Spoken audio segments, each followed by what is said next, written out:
In this video, we're going to show you how to install the windshield washer reservoir on your Cadillac Escalade, located under the hood on the driver's side. We're going to start by removing the auxiliary battery tray here. Going to be a series of 10mm bolts around, and then there's one over here underneath this harness for this fuse box.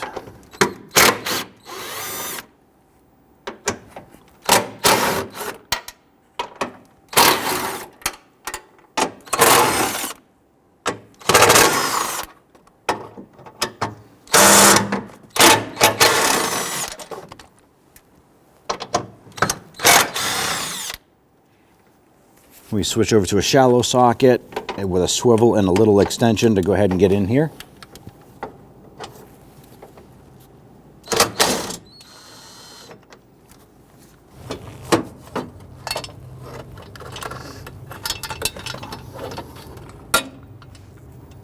Right on the side here, we have a 10mm on the reservoir itself.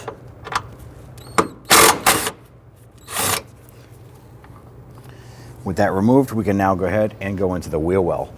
Jack up the front of the vehicle and support that on the driver's side. We're going to use a screwdriver here. I'm going to go between the cap and the wheel and gently pop this cover off. Remove that center cap and set it aside. Using a 22mm socket, loosen and remove all of the lug nuts.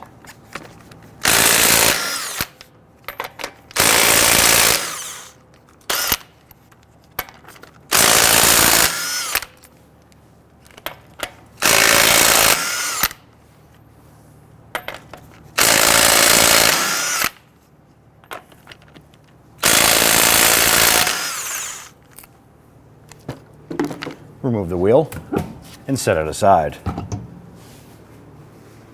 To access the windshield washer reservoir, it's on the other side of the fender liner here. So we're going to start at the bottom section here. There's a 7mm bolt or screw. You gotta loosen and remove that. Once you pop this out, you want to go ahead and grab your trim tool. And we're going to go ahead and remove the rest of these retainers. A couple of these retainers have a center section that you want to go ahead and loosen and remove. You kind of work these out. Then you can pop out the bottom half.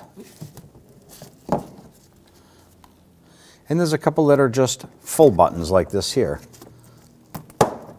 Pry that out. I'm going to continue this process around.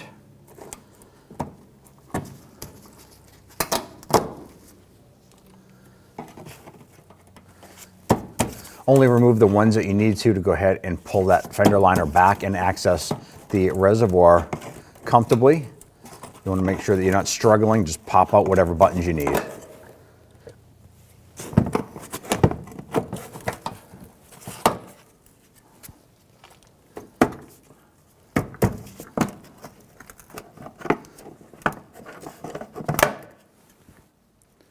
With those removed, you can go ahead and tug this back. And if you want, you can use a securing strap to hold us back so we can access the rest of the hardware and the hoses and electrical connections. With the fender liner pulled back, we now have access to the 10mm bolt. It's right back here. We're going to use a shallow socket, small extension, and a regular ratchet.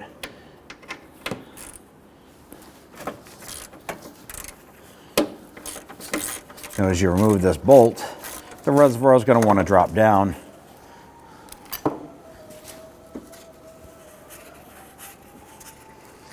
Now I have a catch can underneath. We are going to have to disconnect the pump for the front and rear, as well as electrical connectors, all that fun stuff.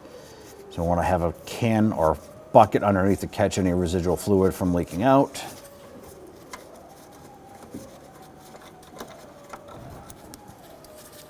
Now right here we have an electrical connector. Just going to pull out on this little tab and separate that. Pull that down and off. On the front side of the tank, as you lower it down, there's going to be a couple of the hoses here. They're just pressed into little retainers on the tank itself. So you're just going to gently pop these out. There's two of them, one for the front motor, one for the rear. And that should allow you to turn this a little bit more, giving us better visual access to both pumps. Now we have one of the electrical connectors here. You can gently pry up and push that connector off. Do the same on the lower one here. Pry up and push it off. And right here, we have one of the fluid hoses for the pump. And then we also have one down on the bottom. These are the two. Once we disconnect these here, the fluid's gonna start coming out. And you can see we have almost a full tank here. Ideal if this was not full. And most of the time, if you're replacing this reservoir, it's because it's cracked and you've already leaked out fluid, or the pump motors have failed. I'm gonna use my hose pliers here. And then once I pop this one off, I'm gonna go ahead and get that one down below.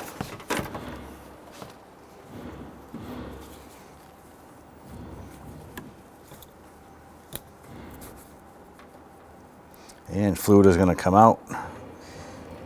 So I'm going to lower this down immediately into my catch can. Go ahead and put our reservoir up into place.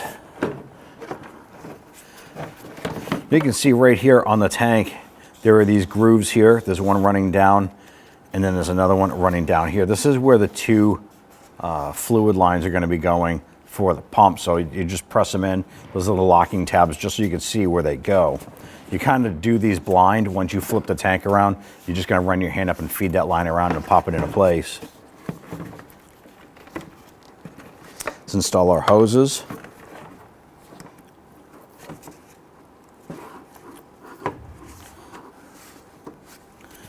You can install your pump harnesses.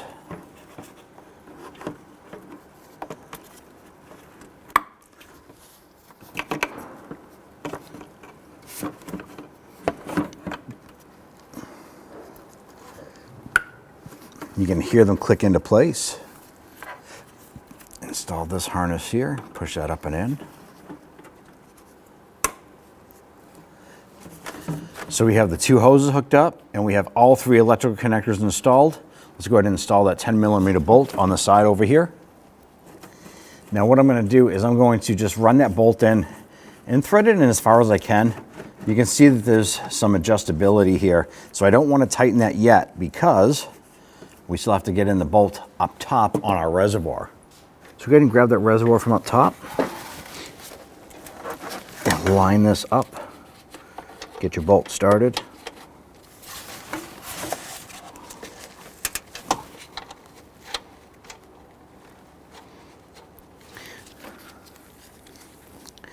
And once you have that one started, we can go ahead and snug that one down. And then we're going to go back down in the wheel well area and snug up that bolt down below. And when tightening this down, it's just securing plastic. So once it bottoms out, just make it snug. You don't want to crack the plastic. That's good. Let's move down below.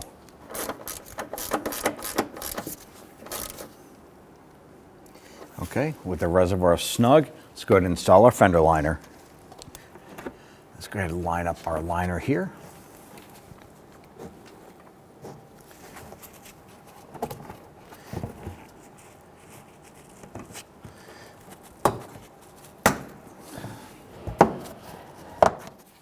So now that we have a couple of the plastic buttons in place here, that pretty much lines up the fender liner with just about everything else. Before you snug this down, you can go ahead and adjust anything else that needs to be done. Just gently snug that down. Once you feel that kind of bottom out, you're pretty good. You don't have to make it too tight. Continue installing the remainder of your plastic push pins.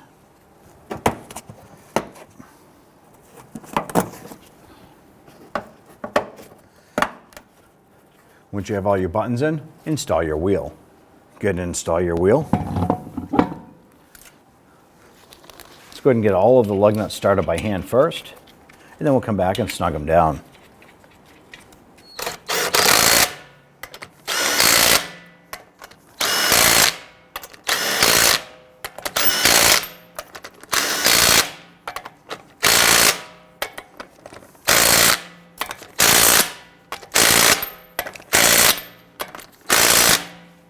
Torque down your lug nuts to 140 foot-pounds using a crisscross pattern.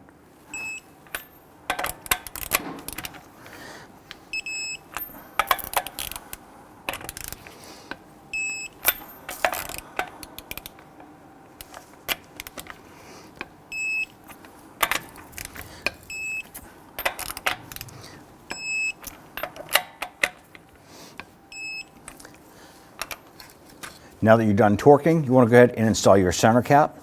Ideally, you want to find a little notch here and line it up with one of the tabs on the wheel, so that way they would need to remove it again. It makes it easy. On the old Reservoir, on the top here, you want to go ahead and use your pocket screwdriver and want to reuse this here. So basically just going to get underneath. Now that we have the clip off, we're going to install on the new Reservoir. Go ahead and just slide that clip into place on top of that tank.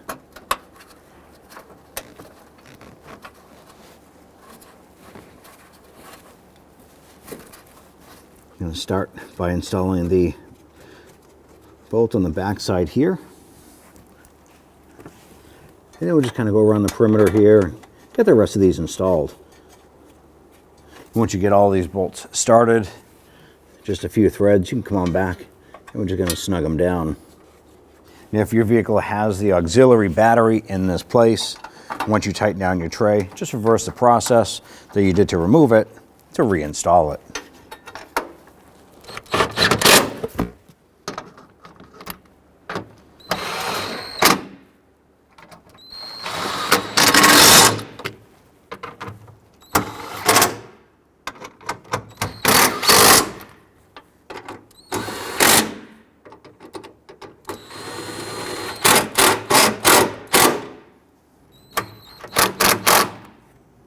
Now that everything is secured and in place, you can go ahead and fill the Reservoir.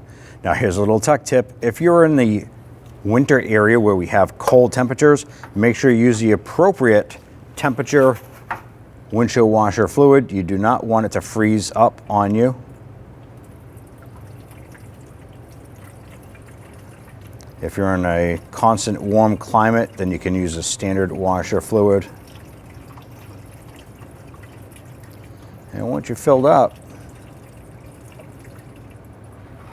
you can close up that lid and you're all set. When only the best will do, demand TRQ. The only company that lets you view before you do. TRQ is committed to offering the highest quality aftermarket auto parts that are engineered for peace of mind. Thanks for using and viewing with TRQ.